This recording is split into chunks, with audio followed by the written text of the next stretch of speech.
ಆಕಾಶವಾಣಿ ವಾರ್ತೆಗಳು ಓದುತ್ತಿರುವವರು ಪೂಜಾ ಪ್ರಸಾದ್. ಮುಖ್ಯಾಂಶಗಳು: ರಾಷ್ಟ್ರೀಯ ಸಂಪನ್ಮೂಲಗಳ ಸಂರಕ್ಷಣೆಗೆ ಪ್ರಧಾನಿ ನರೇಂದ್ರ ಮೋದಿ ಕರೆ. ಪಶ್ಚಿಮ ಏಷ್ಯಾ ಸಂಘರ್ಷ ದಶಕದ ಅತಿದೊಡ್ಡ ಬಿಕ್ಕಟ್ಟು ಎಂದು ಬಣ್ಣನೆ. ಇದೇ 15ರಿಂದ ಪಂಚರಾಷ್ಟ್ರ ಪ್ರವಾಸ ಕೈಗೊಳ್ಳಲಿರುವ ಪ್ರಧಾನಮಂತ್ರಿ ನರೇಂದ್ರ ಮೋದಿ. ಅಸ್ಸಾಂ ಮುಖ್ಯಮಂತ್ರಿಯಾಗಿ ಇಂದು ಹಿಮಂತ ಬಿಸ್ವಾ ಸರ್ಮಾ ಪ್ರಮಾಣವಚನ ಸ್ವೀಕಾರ. ಅಮೆರಿಕ ಇರಾನ್ ಕದನ ವಿರಾಮ ಪರಿಸ್ಥಿತಿ ಅತ್ಯಂತ ದುರ್ಬಲ, ಅಮೆರಿಕ ಅಧ್ಯಕ್ಷ ಡೊನಾಲ್ಡ್ ಟ್ರಂಪ್. ಹಾಗೂ IPL T20 cricket, Punjab Kings ವಿರುದ್ಧ ಡೆಲ್ಲಿ ಕ್ಯಾಪಿಟಲ್ಸ್ ತಂಡಕ್ಕೆ 3 ವಿಕೆಟ್ಗಳ ಜಯ. ವಾರ್ತೆಗಳ ವಿವರ. ಪಶ್ಚಿಮ ಏಷ್ಯಾದ ಸಂಘರ್ಷವನ್ನು ಈ ದಶಕದ ಅತಿದೊಡ್ಡ ಬಿಕ್ಕಟ್ಟು ಎಂದು ಬಣ್ಣಿಸಿರುವ ಪ್ರಧಾನಿ ನರೇಂದ್ರ ಮೋದಿ, ರಾಷ್ಟ್ರೀಯ ಸಂಪನ್ಮೂಲಗಳ ಮೇಲಿನ ಹೊರೆಯನ್ನು ತಗ್ಗಿಸಲು ನಾಗರಿಕರು ಒಗ್ಗಟ್ಟಿನಿಂದ ಶ್ರಮಿಸಬೇಕು ಎಂದು ಕರೆ ನೀಡಿದ್ದಾರೆ.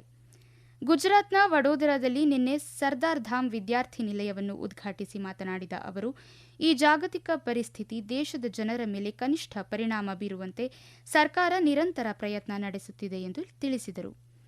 ಇದೇ ವೇಳೆ ಅವರು ಪೆಟ್ರೋಲ್, ಡೀಸೆಲ್ ಉಳಿತಾಯ, ಅಡಿಗೆ ಎಣ್ಣೆಯ ಮಿತ ಬಳಕೆ, ಸ್ವದೇಶಿ ಉತ್ಪನ್ನಗಳ ಬಳಕೆ ಸೇರಿದಂತೆ ತಮ್ಮ 7 ಮನವಿಗಳನ್ನು ಪುನರುಚ್ಚರಿಸಿದರು.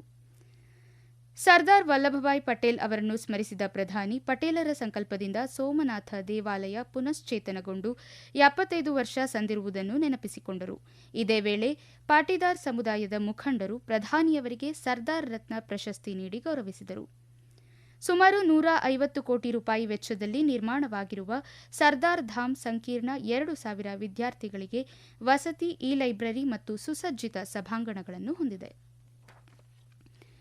ಪ್ರಧಾನಿ ನರೇಂದ್ರ ಮೋದಿ ಇದೇ 15ರಿಂದ ಯುಎಇ, ನೆದರ್ಲ್ಯಾಂಡ್ಸ್, ಸ್ವೀಡನ್, ನಾರ್ವೆ ಮತ್ತು ಇಟಲಿ ಸೇರಿದಂತೆ 5 ರಾಷ್ಟ್ರಗಳಿಗೆ 6 ದಿನಗಳ ಅಧಿಕೃತ ಪ್ರವಾಸ ಕೈಗೊಳ್ಳಲಿದ್ದಾರೆ. ಈ ಭೇಟಿಯು ಯುರೋಪ್ ಮತ್ತು ಯುಎಇ ರಾಷ್ಟ್ರಗಳೊಂದಿಗೆ ಭಾರತದ ದ್ವಿಪಕ್ಷೀಯ ಬಾಂಧವ್ಯವನ್ನು ಮತ್ತಷ್ಟು ಬಲಪಡಿಸುವ ಉದ್ದೇಶ ಹೊಂದಿದೆ ಎಂದು ವಿದೇಶಾಂಗ ವ್ಯವಹಾರಗಳ ಸಚಿವಾಲಯ ತಿಳಿಸಿದೆ. ಪ್ರವಾಸದ ಮೊದಲ ಚರಣದಲ್ಲಿ ಯುಎಇ ತಲುಪಲಿರುವ ಪ್ರಧಾನಿಯವರು ಅಲ್ಲಿನ ಅಧ್ಯಕ್ಷ Sheikh Mohammed bin Zayed Al Nahyan ಅವರನ್ನು ಭೇಟಿ ಮಾಡಿ ಇಂಧನ ಸಹಕಾರ ಸೇರಿದಂತೆ ಪ್ರಾದೇಶಿಕ ವಿಷಯಗಳ ಬಗ್ಗೆ ಚರ್ಚಿಸಲಿದ್ದಾರೆ. ನಂತರ ನೆದರ್ಲ್ಯಾಂಡ್ಸ್ಗೆ ಭೇಟಿ ನೀಡಿ ರಾಜ ವಿಲಿಯಂ ಅಲೆಕ್ಸಾಂಡರ್ ಮತ್ತು ಪ್ರಧಾನಿ ರಾಬ್ ಜೆಟ್ಟೆನ್ ಅವರೊಂದಿಗೆ ರಕ್ಷಣೆ, ನಾವೀನ್ಯತೆ ಮತ್ತು ಹಸಿರು ಹೈಡ್ರೋಜನ್ ಕ್ಷೇತ್ರಗಳ ಕುರಿತು ಮಾತುಕತೆ ನಡೆಸಲಿದ್ದಾರೆ. ಇದೇ 17ರಂದು ಸ್ವೀಡನ್ಗೆ ಪ್ರಯಾಣಿಸಲಿರುವ ಪ್ರಧಾನಿ ಅಲ್ಲಿನ ಪ್ರಧಾನಿ ಉಲ್ಫ್ ಕ್ರಿಸ್ಟರ್ಸನ್ ಅವರೊಂದಿಗೆ ಪರಿಸರ ಸ್ನೇಹಿ ತಂತ್ರಜ್ಞಾನ, ಕೃತಕ ಬುದ್ಧಿಮತ್ತೆ ಮತ್ತು ಬಾಹ್ಯಾಕಾಶ ಸಂಶೋಧನೆಯ ಬಗ್ಗೆ ಸಮಾಲೋಚನೆ ನಡೆಸಲಿದ್ದಾರೆ. ಇದೇ 18ರಂದು ನಾರ್ವೆಯಲ್ಲಿ ನಡೆಯಲಿರುವ 3ನೇ ಭಾರತ ನಾರ್ಡಿಕ್ ಶೃಂಗಸಭೆಯಲ್ಲಿ ಪಾಲ್ಗೊಳ್ಳಲಿದ್ದಾರೆ. ಕಳೆದ 43 ವರ್ಷಗಳಲ್ಲಿ ಭಾರತದ ಪ್ರಧಾನಿಯೊಬ್ಬರು ನಾರ್ವೆಗೆ ನೀಡುತ್ತಿರುವ ಮೊದಲ ಭೇಟಿ ಇದಾಗಿದೆ. ಪ್ರವಾಸದ ಅಂತಿಮ ಹಂತದಲ್ಲಿ ಇಟಲಿಗೆ ಭೇಟಿ ನೀಡಿ ಅಧ್ಯಕ್ಷ ಸರ್ಜಿಯೋ ಮಟ್ಟರೆಲ್ಲಾ ಮತ್ತು ಪ್ರಧಾನಿ ಜಾರ್ಜಿಯಾ ಮೆಲೋನಿ ಅವರೊಂದಿಗೆ ಉಭಯ ದೇಶಗಳ ಹಿತಾಸಕ್ತಿಯ ವಿಷಯಗಳ ಬಗ್ಗೆ ಚರ್ಚಿಸಲಿದ್ದಾರೆ. ಬಿಜೆಪಿ ನಾಯಕ ಹಿಮಂತ ಬಿಸ್ವಾ ಸರ್ಮಾ ಅವರು ಇಂದು ಅಸ್ಸಾಂನ ಮುಖ್ಯಮಂತ್ರಿಯಾಗಿ ಸತತ 2ನೇ ಬಾರಿಗೆ ಅಧಿಕಾರ ಸ್ವೀಕರಿಸಲಿದ್ದಾರೆ. ಅವರೊಂದಿಗೆ ಮೈತ್ರಿಕೂಟದ ವಿವಿಧ ಪಕ್ಷಗಳ 4 ಸಚಿವರು ಕೂಡ ಪ್ರಮಾಣ ವಚನ ಸ್ವೀಕರಿಸಲಿದ್ದಾರೆ. ಅಸ್ಸಾಂ ಇತಿಹಾಸದಲ್ಲಿ ಇದೇ ಮೊದಲ ಬಾರಿಗೆ ಕಾಂಗ್ರೆಸ್ಸೇತರ ಮುಖ್ಯಮಂತ್ರಿಯೊಬ್ಬರು ಸತತ 2ನೇ ಅವಧಿಗೆ ಆಯ್ಕೆಯಾಗಿರುವುದಾಗಿದೆ. ಹಿರಿಯ ಬಿಜೆಪಿ ನಾಯಕ ರಂಜಿತ್ ಕುಮಾರ್ ದಾಸ್ ಅವರು ವಿಧಾನಸಭಾ ಸ್ಪೀಕರ್ ಹುದ್ದೆಗೆ ಎನ್ಡಿಎ ಅಭ್ಯರ್ಥಿಯಾಗಲಿದ್ದಾರೆ. ಹಿಮಂತ ಬಿಸ್ವಾ ಸರ್ಮಾ ಅವರೊಂದಿಗೆ ಬಿಜೆಪಿಯ ರಾಮೇಶ್ವರ್ ತೇಲಿ, ಅಜಂತಾ ನಿಯೋಗ್, ಅಸೋಂ ಗಣ ಪರಿಷತ್ನ ಅತುಲ್ ಬೋರಾ ಮತ್ತು ಬೋಡೋಲ್ಯಾಂಡ್ ಪೀಪಲ್ಸ್ ಫ್ರಂಟ್ನ ಚರಣ್ ಬೋರೋ ಅವರು ಸಚಿವರಾಗಿ ಪ್ರಮಾಣವಚನ ಸ್ವೀಕರಿಸಲಿದ್ದಾರೆ. ಖಾನಾಪಾರ ಪಶುವೈದ್ಯಕೀಯ ಕಾಲೇಜು ಮೈದಾನದಲ್ಲಿ ನಡೆಯಲಿರುವ ಈ ಸಮಾರಂಭದಲ್ಲಿ ಪ್ರಧಾನಿ ನರೇಂದ್ರ ಮೋದಿ, ರಕ್ಷಣಾ ಸಚಿವ ರಾಜನಾಥ್ ಸಿಂಗ್, ಕೇಂದ್ರ ಗೃಹ ಸಚಿವ ಅಮಿತ್ ಶಾ ಸೇರಿದಂತೆ ಎನ್ಡಿಎ ಆಡಳಿತವಿರುವ ವಿವಿಧ ರಾಜ್ಯಗಳ ಮುಖ್ಯಮಂತ್ರಿಗಳು ಭಾಗವಹಿಸಲಿದ್ದಾರೆ. ವಿಶೇಷ ಆಹ್ವಾನಿತರಾಗಿ ಮಿಜೋರಾಂ ಮುಖ್ಯಮಂತ್ರಿ ಕೂಡ ಪಾಲ್ಗೊಳ್ಳಲಿದ್ದಾರೆ.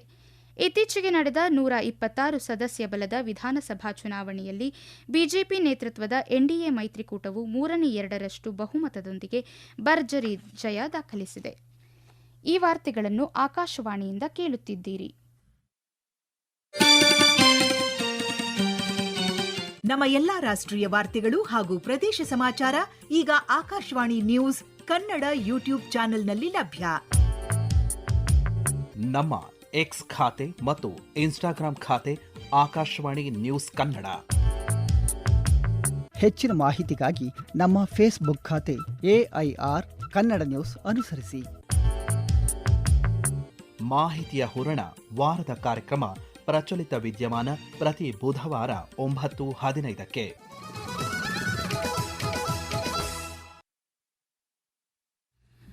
ಇರಾನ್ ಜೊತೆಗಿನ ಕದನ ವಿರಾಮ ಅತ್ಯಂತ ದುರ್ಬಲ ಸ್ಥಿತಿಯಲ್ಲಿದ್ದು ಅದು ಕೇವಲ ಜೀವರಕ್ಷಕ ವ್ಯವಸ್ಥೆಯ ಮೇಲಿದೆ ಎಂದು ಅಮೆರಿಕ ಅಧ್ಯಕ್ಷ ಡೊನಾಲ್ಡ್ ಟ್ರಂಪ್ ಹೇಳಿದ್ದಾರೆ.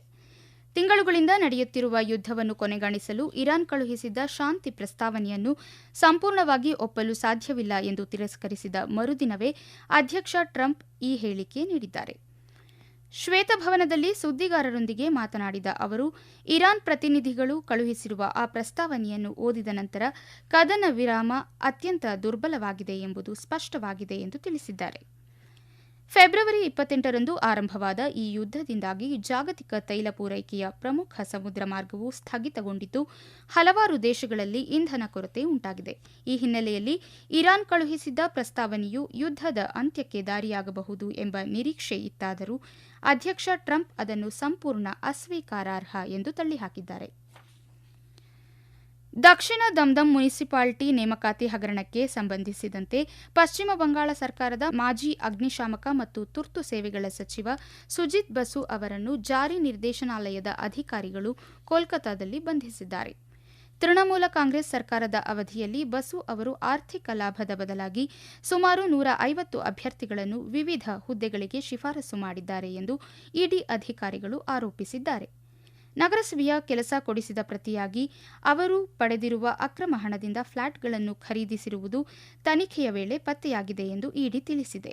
ಅಲ್ಲದೆ ಅವರ ನಿಯಂತ್ರಣದಲ್ಲಿರುವ ಬ್ಯಾಂಕ್ ಖಾತೆಗಳಲ್ಲಿ ಭಾರೀ ಪ್ರಮಾಣದ ನಗದು ಜಮೆಯಾಗಿರುವುದನ್ನು ಅಧಿಕಾರಿಗಳು ಗುರುತಿಸಿದ್ದಾರೆ.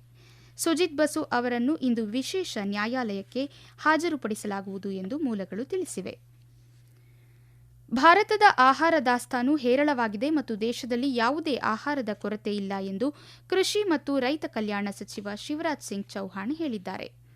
ನವದೆಹಲಿಯಲ್ಲಿ ಆರೋಗ್ಯ ಮತ್ತು ಕುಟುಂಬ ಕಲ್ಯಾಣ ಸಚಿವ ಜಗತ್ ಪ್ರಕಾಶ್ ನಡ್ಡಾ ಅವರೊಂದಿಗೆ ಕೃಷಿ ಪರಿವರ್ತನೆ ಮೂಲಕ ಆರೋಗ್ಯಕ್ಕಾಗಿ ವಿಜ್ಞಾನ ಶ್ರೇಷ್ಠತೆ ಉಪಕ್ರಮವನ್ನು ಜಂಟಿಯಾಗಿ ಉದ್ಘಾಟಿಸಿ ಅವರು ಮಾತನಾಡಿದರು. ಸಚಿವರು ಭಾರತೀಯ ಕೃಷಿ ಸಂಶೋಧನಾ ಮಂಡಳಿ ಮತ್ತು ಭಾರತೀಯ ವೈದ್ಯಕೀಯ ಸಂಶೋಧನಾ ಮಂಡಳಿ ಜಂಟಿಯಾಗಿ ಪ್ರಾರಂಭಿಸಿದ ಈ ಉಪಕ್ರಮವು ಜನರ ಆರೋಗ್ಯಕರ ಜೀವನ ಶೈಲಿಯನ್ನು ಹೆಚ್ಚಿಸಲು ಸಹಾಯ ಮಾಡುತ್ತದೆ. ಸೇಹತ್ ಮಿಷನ್ ಉತ್ಪಾದಿಸುವ ಆಹಾರವು ಜನಸಂಖ್ಯೆಯ ಆರೋಗ್ಯ ಅಗತ್ಯಗಳಿಗೆ ಅನುಗುಣವಾಗಿರುವುದನ್ನು ಖಚಿತಪಡಿಸಿಕೊಳ್ಳಲು ಸಹಕಾರಿಯಾಗಿದೆ ಎಂದು ಹೇಳಿದರು. ಕೇಂದ್ರ ಆರೋಗ್ಯ ಮತ್ತು ಕುಟುಂಬ ಕಲ್ಯಾಣ ಸಚಿವ ಜಗತ್ ಪ್ರಕಾಶ್ ನಡ್ಡಾ ಮಾತನಾಡಿ, ಈ ಉಪಕ್ರಮವು ಆರೋಗ್ಯ ಕ್ಷೇತ್ರದಲ್ಲಿ ಸರ್ಕಾರದ ಪೂರ್ವಭಾವಿ, ತಡೆಗಟ್ಟುವ ಮತ್ತು ಸಮಗ್ರ ವಿಧಾನವನ್ನು ಪ್ರತಿನಿಧಿಸುತ್ತದೆ ಎಂದು ಹೇಳಿದರು. ಆರಂಭಿಕ ರೋಗ ನಿರ್ಣಯ ಮತ್ತು ನಿರಂತರ ಆರೈಕೆಯ ಮೇಲೆ ಹೆಚ್ಚಿನ ಗಮನ ವಹಿಸಲಾಗಿದೆ. ಪೌಷ್ಟಿಕಾಂಶದ ಫಲಿತಾಂಶಗಳನ್ನು ಸುಧಾರಿಸಲು ಮತ್ತು ಸಾರ್ವಜನಿಕರ ಆರೋಗ್ಯವನ್ನು ಬಲಪಡಿಸಲು ದೃಢವಾದ ಪುರಾವೆ ಆಧಾರಿತ ಪರಿಹಾರಗಳನ್ನು ಉತ್ಪಾದಿಸುವ ಗುರಿಯನ್ನು ಹಾಗೂ ರಾಷ್ಟ್ರೀಯ ಮಹತ್ವದ 5 ಆದ್ಯತೆಯ ಕ್ಷೇತ್ರಗಳ ಮೇಲೆ ಈ ಮಿಷನ್ ಕೇಂದ್ರೀಕೃತವಾಗಿದೆ. ಕೇಂದ್ರ ರೈಲ್ವೆ ಸಚಿವ ಅಶ್ವಿನಿ ವೈಷ್ಣವ್ ಅವರು ನಿನ್ನೆ ವಿಡಿಯೋ ಕಾನ್ಫರೆನ್ಸಿಂಗ್ ಮೂಲಕ ದೋಹ್ರಿ ಘಾಟ್ ಔರ್ನಿಹಾರ್ ಪ್ಯಾಸೆಂಜರ್ ರೈಲಿಗೆ ಹಸಿರು ನಿಶಾನೆ ತೋರಿದರು. ಈ ಸಂದರ್ಭದಲ್ಲಿ ಮಾತನಾಡಿದ ಸಚಿವರು, ಹೊಸ ರೈಲು ಸೇವೆಯು ಮೌ ಮತ್ತು ಘಾಜಿಪುರ ಜಿಲ್ಲೆಗಳಲ್ಲಿ ಪ್ರಯಾಣಿಕರಿಗೆ ಕೈಗೆಟುಕುವ ಸುರಕ್ಷಿತ ಮತ್ತು ಆರಾಮದಾಯಕ ಸಂಪರ್ಕವನ್ನು ಒದಗಿಸುತ್ತದೆ. ರೈಲನ್ನು ಶೀಘ್ರದಲ್ಲೇ ವಾರಣಾಸಿಯವರೆಗೆ ವಿಸ್ತರಿಸಲಾಗುವುದು ಎಂದು ಮಾಹಿತಿ ನೀಡಿದರು. ಉತ್ತರ ಪ್ರದೇಶದಲ್ಲಿ ಪ್ರಗತಿಯಲ್ಲಿರುವ ಪ್ರಮುಖ ರೈಲ್ವೆ ಮೂಲಸೌಕರ್ಯ ಯೋಜನೆಗಳನ್ನು ಸಚಿವರು ವಿವರಿಸಿದರು. ಗಂಗಾ ನದಿಯ ದಕ್ಷಿಣಕ್ಕೆ ಪ್ರಯಾಗ್ರಾಜ್ ಕಾನ್ಪುರ್ ಆಗ್ರಾ ದೆಹಲಿ ಮಾರ್ಗದಲ್ಲಿ ಪ್ರಮುಖ 4 ಮಾರ್ಗದ ಕಾರಿಡಾರ್ ಅನ್ನು ಅಭಿವೃದ್ಧಿಪಡಿಸಲಾಗಿದೆ ಎಂದು ಅವರು ಹೇಳಿದರು. ಹಿಮಾಚಲ ಪ್ರದೇಶದ ಧರ್ಮಶಾಲಾದಲ್ಲಿ ಕಳೆದ ರಾತ್ರಿ ನಡೆದ ಐಪಿಎಲ್ ಟಿ20 ಕ್ರಿಕೆಟ್ ಪಂದ್ಯದಲ್ಲಿ ಪಂಜಾಬ್ ಕಿಂಗ್ಸ್ ತಂಡದ ವಿರುದ್ಧ ಡೆಲ್ಲಿ ಕ್ಯಾಪಿಟಲ್ಸ್ ತಂಡ 3 ವಿಕೆಟ್ಗಳ ಜಯ ದಾಖಲಿಸಿದೆ. ಟಾಸ್ ಸೋತು ಮೊದಲು ಬ್ಯಾಟಿಂಗ್ ಮಾಡಿದ ಪಂಜಾಬ್ ತಂಡ ನಿಗದಿತ 20 ಓವರ್ಗಳಲ್ಲಿ 5 ವಿಕೆಟ್ ನಷ್ಟಕ್ಕೆ 210 ರನ್ ಗಳಿಸಿತು. ಪ್ರತಿಯಾಗಿ 211 ರನ್ಗಳ ಗುರಿ ಬೆನ್ನತ್ತಿದ್ದ ಡೆಲ್ಲಿ ತಂಡ 19 ಓವರ್ಗಳಲ್ಲಿ 7 ವಿಕೆಟ್ ನಷ್ಟಕ್ಕೆ 216 ರನ್ ಗಳಿಸಿ ಗೆಲುವು ತನ್ನದಾಗಿಸಿಕೊಂಡಿದೆ. ಕೊನೆಯಲ್ಲಿ ಮತ್ತೊಮ್ಮೆ ಮುಖ್ಯಾಂಶಗಳು. ರಾಷ್ಟ್ರೀಯ ಸಂಪನ್ಮೂಲಗಳ ಸಂರಕ್ಷಣೆಗೆ ಪ್ರಧಾನಿ ನರೇಂದ್ರ ಮೋದಿ ಕರೆ. ಪಶ್ಚಿಮ ಏಷ್ಯಾ ಸಂಘರ್ಷ ದಶಕದ ಅತಿ ದೊಡ್ಡ ಬಿಕ್ಕಟ್ಟೆಂದು ಬಣ್ಣನೆ. ಇದೇ 15ರಿಂದ ಪಂಚರಾಷ್ಟ್ರ ಪ್ರವಾಸ ಕೈಗೊಳ್ಳಲಿರುವ ಪ್ರಧಾನಮಂತ್ರಿ ನರೇಂದ್ರ ಮೋದಿ. ಅಸ್ಸಾಂ ಮುಖ್ಯಮಂತ್ರಿಯಾಗಿ ಇಂದು ಹಿಮಂತ ಬಿಸ್ವಾ ಶರ್ಮಾ ಪ್ರಮಾಣವಚನ ಸ್ವೀಕಾರ. ಅಮೆರಿಕ ಇರಾನ್ ಕದನ ವಿರಾಮ ಪರಿಸ್ಥಿತಿ ಅತ್ಯಂತ ದುರ್ಬಲ, ಅಮೆರಿಕ ಅಧ್ಯಕ್ಷ Donald Trump. IPL T20 cricket Punjab Kings ವಿರುದ್ಧ ಡೆಲ್ಲಿ ಕ್ಯಾಪಿಟಲ್ಸ್ ತಂಡಕ್ಕೆ 3 ವಿಕೆಟ್ಗಳ ಜಯ. ಇಲ್ಲಿಗೆ ವಾರ್ತಾ ಪ್ರಸಾರ ಮುಕ್ತಾಯವಾಯಿತು. ನಮ್ಮ ಮುಂದಿನ ವಾರ್ತಾ ಪ್ರಸಾರ ಇಂದು ಮಧ್ಯಾಹ್ನ 12 ಗಂಟೆಗೆ.